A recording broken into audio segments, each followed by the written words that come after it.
Welcome back, Mr. Nameco. Double guns. Who was the guy at Cart Barn that did the double guns? Ben. Shout out to starter Ben.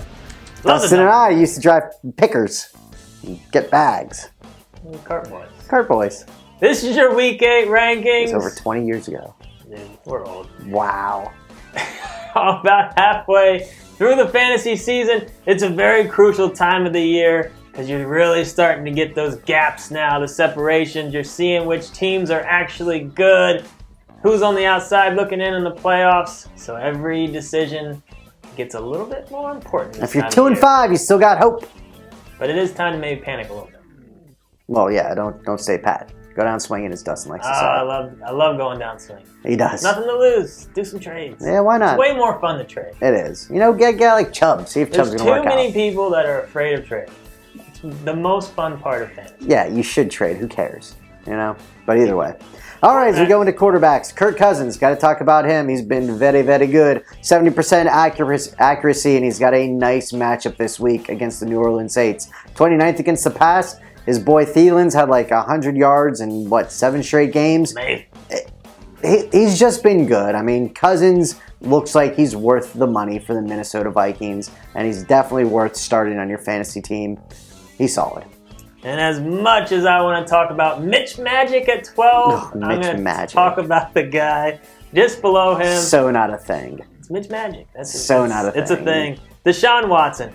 You know, when he first got injured, I was still somewhat confident that he would be able to play through it and still be good. It has not been good. He is struggling out there. You know, he's not running as much. And I just think at this point, if you have another solid option, you probably are making the swap, putting them in there. I have the same decision between him and Mitch in one league. I'm going with Mitch. It's a short week for Watson. I'm just saying, if you have another option, wait until we see a good game out of Watson before you start throwing him back in. Mitch is on the wire. Do you drop Watson for Mitch? Nah, can't do that. I wouldn't do that. I mean, Watson's still a QB1 when he's healthy, so I think you weather the storm. But if you have another solid option, I'd probably bench him this week. Sure. Get into our FanDuel League if you haven't been doing it already. It's a lot of fun to beat the experts. Last week, B Duffy 78 took us down. I would have won, but I was in Vegas, and you can't play FanDuel in Vegas. Oh, poor Brent. I didn't do very well. But if he won the money, or B Duffy won the money, they get a free entry into this week's Sunday Million, which is a $10 entry. They hand out a couple of those in every week, so it's a lot of fun. Get in there, and if you haven't signed up for FanDuel before, click on the link and sign up. Deposit some money. It helps us out. You're 1-6. Play some FanDuel. Play some FanDuel. Because you know what? You ain't making the playoffs. All right, David Johnson's the guy I want to talk about. We got him at number 11, and that almost feels like it's high. He really hasn't been great this year. He's only getting like 3 targets a game. That's the thing that really, really, really bugs me about David Johnson right now, and all of his owners should be complaining. Why doesn't the whole offense go through this guy? Why isn't he getting 7 targets a game? Because he should, but that offense has been pretty awful. But, you know, with his matchup this week against the 49ers, he did pretty good the last time he faced them. So other experts have him like in the top 5, number 5, number 6. We think that's a little too high. He isn't the David Johnson from 2 years ago because he's not getting that usage. But if you have him, you're starting him. Just not thrilled. That's all I'm saying. I'm starting him. Not thrilled. That line's been awful. He's so blah at this point. Nick Chubb, I want to talk about. This is certainly a guy on the rise. You know, coming into the year, we were like, why did they sign high? Like, if they knew they were... That's why, because it's stupid. The free agency is before the draft. They got to change that. Should be like that. Yeah. But this trade made a lot of sense. It did kind of come out of nowhere, though. People were scrambling midweek trying to figure out what's going on. But Hyde's the man out there now. You know, there was a question, how's the split going to be? Chubb's the man out there. Sorry, what did I say? You said it's okay. All right. You can keep going. Don't worry. Just correcting before the Goblins get you. There was a question in terms of the split between Duke and Chubb. Game script might play a little bit different this week if they're playing from way behind. Chubb's the man. Chubb's still the man. He's going to get the goal lines. He's the one to start. 18 carries last week. His outlook for the rest of the season is certainly interesting. Number 22, we have Raheem Mostert. Mostert. Here's the deal. We don't think that Mr. Matt Breida is playing this week, so that's why he's ranked here. If Matty Boy's playing, this ranking would change. But Raheem came in, looked pretty good last week. 7 carries, 59 yards, 4 catches for 19. You always hear whatever running back in the Mike Shanahan system is going to be a beast. I mean, except if it's Alfred Morris at the beginning of the year, and that was ugly. But looks like Kyle Shanahan. Well, it's kind of the Mike system. That's kind of right. Hey. Yeah, I know, the Goblins. People. I know, the Goblins. The Goblins.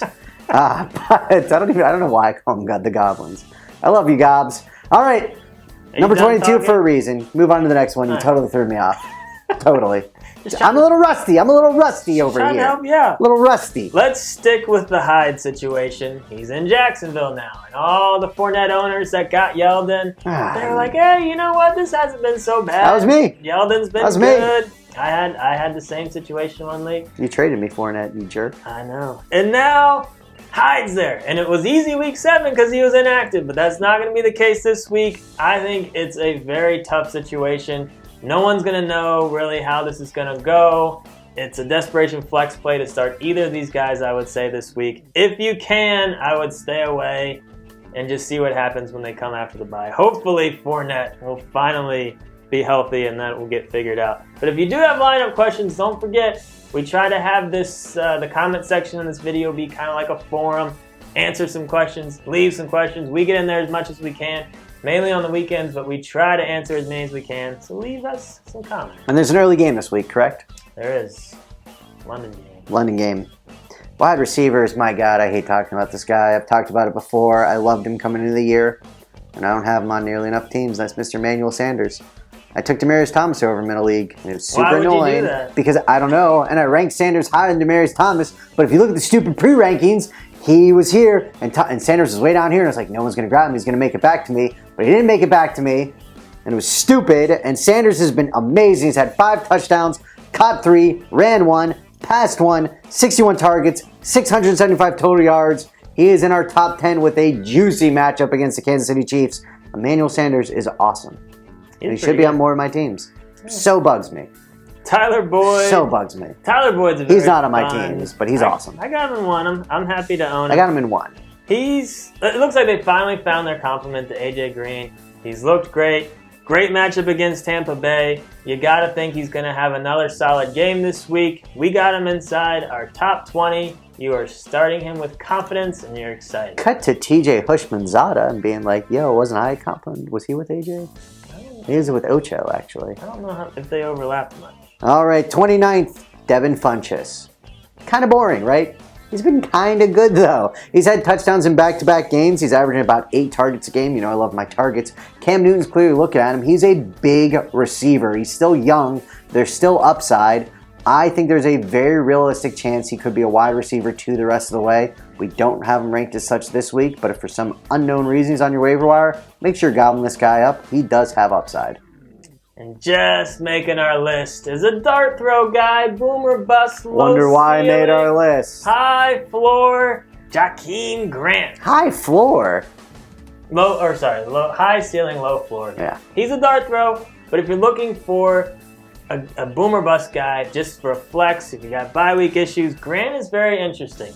I mean, with Wilson and Stills hurt out there, someone's going to have to step up. I mean, Amendola in PPR leagues, you're definitely putting him above Grant. These are based on standard rankings. I think Grant's touchdown potential is just a little bit higher than Amendola's just because every time Grant touches the ball, it could be a touchdown. I mean, he's that explosive. And he gets the kickoff returns. He's just getting more touches in general, more chances for a big play.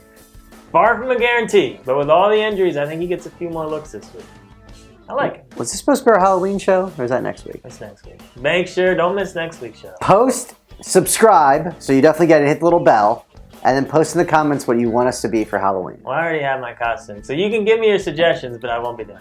If it's something really good, I'm going to change it up. You already have your costume? Yeah, well, Halloween's in a week. Of course I have my costume. I don't have my costume. Yeah, because you're a procrastinator.